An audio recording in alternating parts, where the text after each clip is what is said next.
ఇవాళ తెలంగాణ జిల్లాలకు కూడా 4 లైన్ రోడ్ లేవు, కానీ వీళ్ళ ఇడుపుల పాయలకు, వీళ్ళ గెస్ట్ హౌస్లకు, వీళ్ళ ఎస్టేట్లకు మాత్రం 4 లైన్ రోడ్ వేసుకుంటా ఉన్నారు అధ్యక్ష. ఇది వివక్ష కాకపోతే ఏమైంది అధ్యక్ష? మా తెలంగాణను బొందబెట్టేటువంటి పోతిరెడ్డి ప్రాజెక్టును ఇవాళ పోలీస్ పహారాలో దేశంలో ప్రపంచంలో ఎక్కడ జరగదు, పోలీసు వాళ్ళని పెట్టి ఇవాళ ప్రాజెక్టులు కట్టుకొని నీళ్లు మళ్లించుకుపోతా ఉంటే మా తెలంగాణ మంత్రులు మాట్లాడే పరిస్థితులు లేరు. ఇది మా తెలంగాణ ప్రజల దురదృష్టం అధ్యక్ష.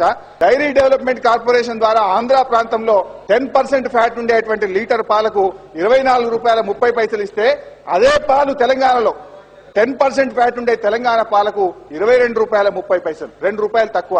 అంటే తెలంగాణ పాలు కూడా పనికొస్తలేవు సార్ మీకు. ఏ డిపార్ట్మెంట్ తీసుకున్నా, ఏ రంగం తీసుకున్నా ఆదాయం మాది, ఖర్చు మాత్రం ఆంధ్రాలో పెట్టుకుంటారు. ఖర్చు పెట్టేది ఆంధ్ర వాళ్ళు, ఖర్చు పెట్టుకునేది ఆంధ్ర ప్రాంతంలో. నిజంగానే మీకు అంత ప్రేమ ఉంటే వెనుకబడ్డ రంగారెడ్డి జిల్లాలో పరిగి, తాండూర్, వికారాబాద్ లో ఒక గవర్నమెంట్ డిగ్రీ కాలేజ్ కూడా ఓపెన్ చేయరు అధ్యక్ష. ఇలా గుంటూరు జిల్లాలో ఎయిడెడ్ మరియు ప్రభుత్వ కాలేజీలు 28 కాలేజీలు ఉన్నాయి. కృష్ణా జిల్లాలో 26 గవర్నమెంట్ డిగ్రీ కాలేజీలు ఉన్నాయి. కడప జిల్లాలో 26 గవర్నమెంట్ డిగ్రీ కాలేజీలు ఉన్నాయి. మా రంగారెడ్డి జిల్లాలో ఒక్క గవర్నమెంట్ డిగ్రీ కాలేజ్ లేదు. Is it not the shame sir? ఇంతకంటే అన్యాయం ఏమైనా ఉంటుందా సార్? చేవెళ్ల ప్రాణహిత ప్రాజెక్టుకు 200 కోట్లు పెట్టింది అధ్యక్ష. ఇంత అన్యాయమా సార్? ఆ ప్రాజెక్టు కాస్ట్ 20,000 కోట్లు.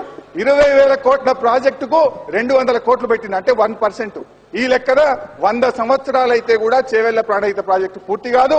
ఇప్పుడు బతికున్న ప్రజలు ఎవ్వరు కూడా నీళ్లు చూడరు.